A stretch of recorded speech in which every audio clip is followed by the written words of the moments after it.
Binomial के इस question को देखिए। Let the coefficients of three consecutive terms T are plus one and T are plus two in the binomial expansion A plus B to the power 12 be in GP. कहने का मतलब A plus B की power 12 का जो expansion दिया है, इसके तीन टर्म्स जो है ना, उनका जो कोएफिशिएंट है वो जीपी में है। टर्म्स नहीं, टर्म के कोएफिशिएंट कंसेक्यूटिव वो क्या में है, जीपी में। And let P be the number of all possible values of R. तो इनसे जो आर की जितनी पॉसिबल वैल्यूज निकलती है उनको क्या बोला है, इसके बराबर कंसीडर किया गया है, आर के बराबर। यहाँ तक तो एक बात है।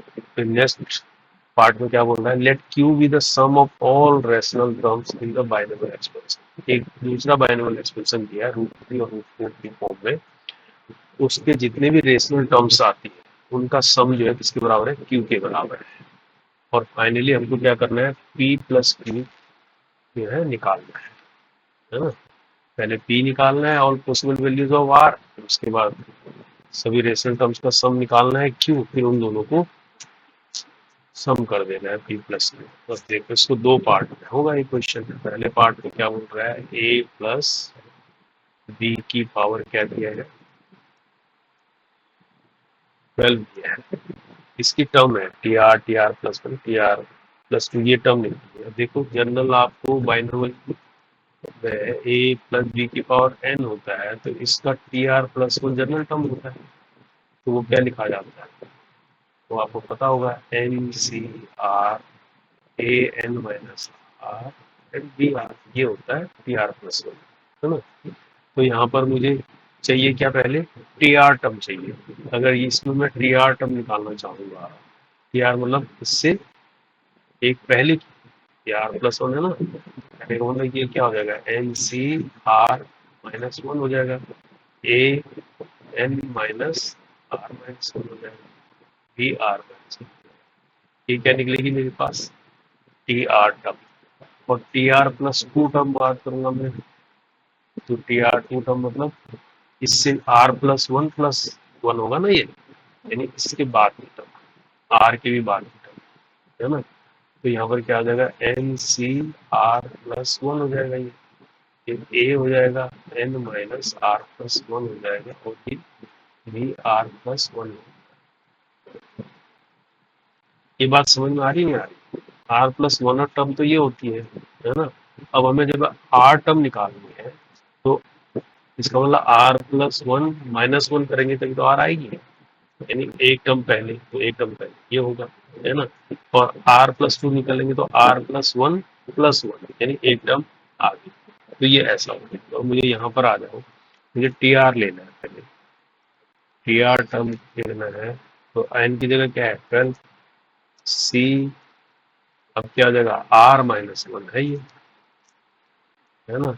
अब ए है ही मेरे पास, बी की एन की जगह पर 12 माइनस आर माइनस वन ये होगा, और बी आर माइनस वन ही होगा ये, है ना। ये तो हो गई मेरी टी आर, है ना। अब टी आर प्लस वन चाहिए दूसरी, टी आर प्लस वन में क्या होगा, 12 सी, अब ये क्या हो गया, आर ही होगा ये, है ना। अब ए की जगह ए ही है, एन की जगह 12 माइनस आर हो गया, और ये बी की जगह आर हो गया, ये हो गया। अब T R plus two term निकालनी है, तो 12 सी आर प्लस वन होगा ये, ए की पावर एन की जगह 12 माइनस आर प्लस वन, तो बी की पावर आर प्लस वन। अब मुझे क्या बोला गया है, इन तीनों टर्म के जो कोफिशिएंट है ना, वो काय में है, जीपी।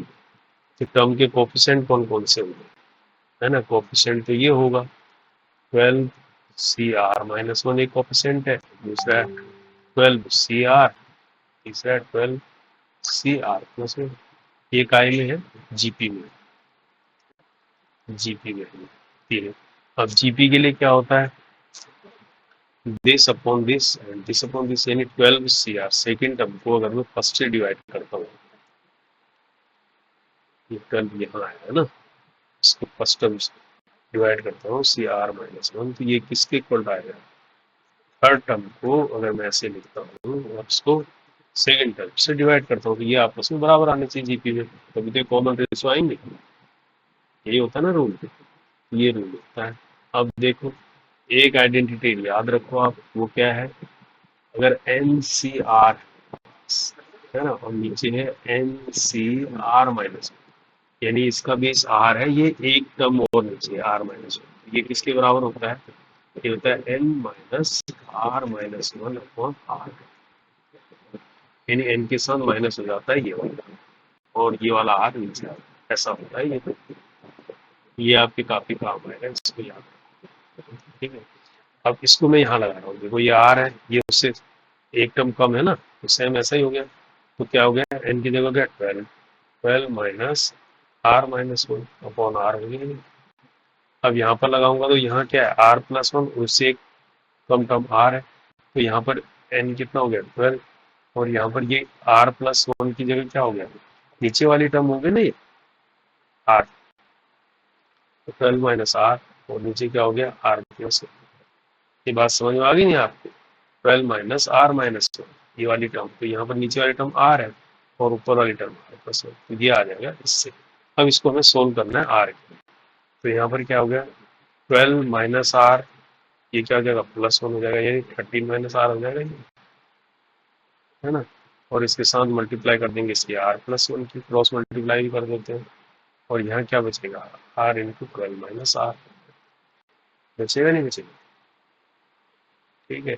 अब आर को निकालने के लिए इसको मल्टीप्लाई कर दो, एक बार 13 से multiply, 13 R plus 13 minus R square plus R, यहाँ पर क्या गया 12 आर माइनस आर स्क्वायर, तो आर स्क्वायर से देखो आर स्क्वायर कैंसिल है ना, और इधर लिया होगे तो 13 आर में से 12 आर गया, कितना हो जाएगा आर प्लस 13, है ना, ये सॉरी ये कितना होगा, ये माइनस आर होगा, जब आर से मल्टीप्लाई करोगे ना minus R square minus R होगा, तो इधर आ जाएगा minus R equal to zero, तो इस आर से आर कैंसिल हो जाएगा, तो 13 इक्वल टू जीरो हो जाएगा। ऐसा पॉसिबल है क्या, ऐसे तो पॉसिबल है नहीं कभी भी कि 13 जीरो के बराबर हो जाए, तो ये तो सेटिस्फाइड ही नहीं कर रहा किसी को, तो आर की तो पॉसिबल वैल्यू कुछ है ही नहीं, इसका मतलब है ना, इसका मतलब जो ये बात बोल रहा है p with number of all possible values of r, ये कितनी है जीरो है, it means p equal to zero आ गई हमारे पास, तो यहाँ पर ये इसने जोड़ दे रखा है अलग टाइप, है ना, तो पहली वाली कंडीशन से ये आया। अब अगली कंडीशन में क्या बोल रहा है, अगला एक्सपेंशन दिया है अलग से, है ना, वो एक्सपेंशन क्या है ये, अच्छा √3 और √4 का एक्सपेंशन दिया है 12 में, है ना, इसके रेशनल टर्म में निकाल गया, यानी अब दिया है 3 की पावर को लिख सकता हूँ मैं 1/4, है ना, प्लस 4 की पावर को लिखता हूँ 1/3, इसको क्या किया गया है 12 किया गया। इस एक्सपेंशन में क्या निकालना है हमने, रेशनल टर्म्स,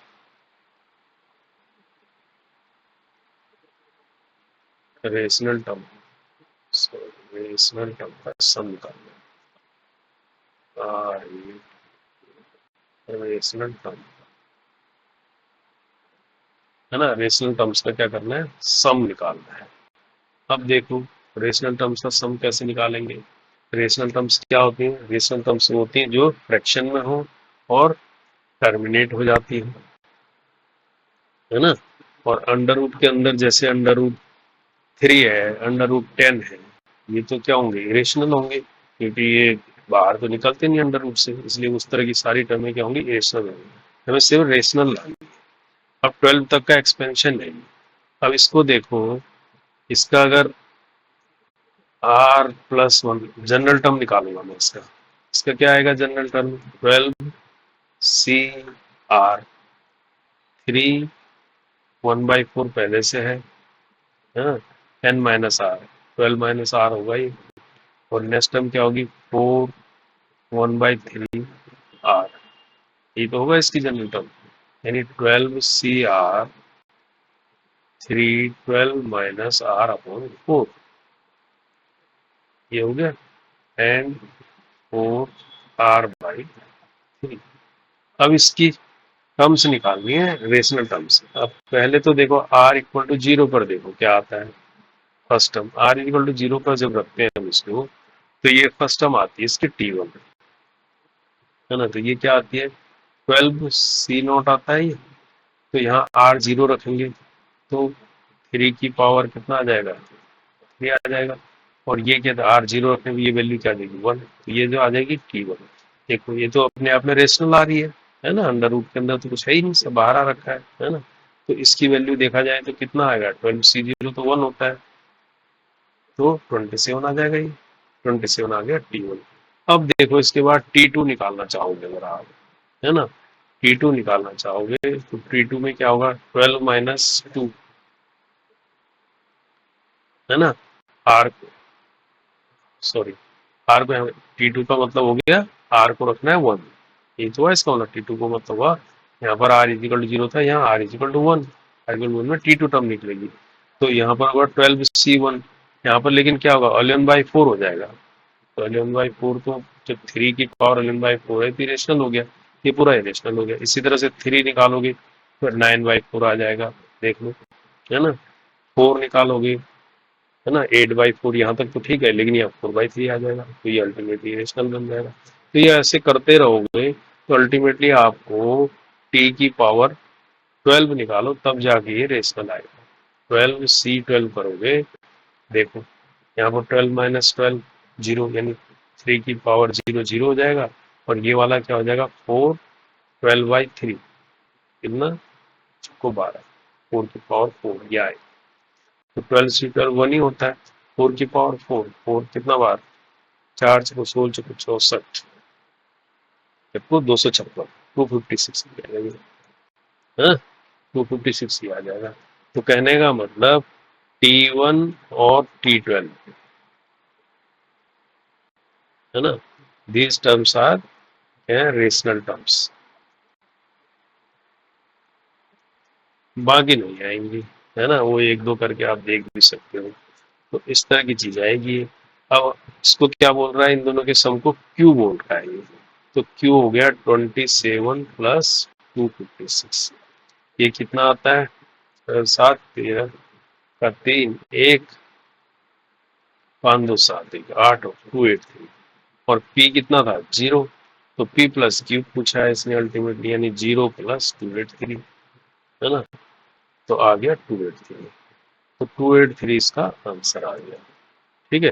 तो फर्स्ट पार्ट का तो आया 0, सेकंड पार्ट से आया हमारे पास 283 क्वेश्चन के। तो 283 इसका आंसर हो गया, तो फर्स्ट इसका आंसर है, ठीक है। होप आपको ये समझ आ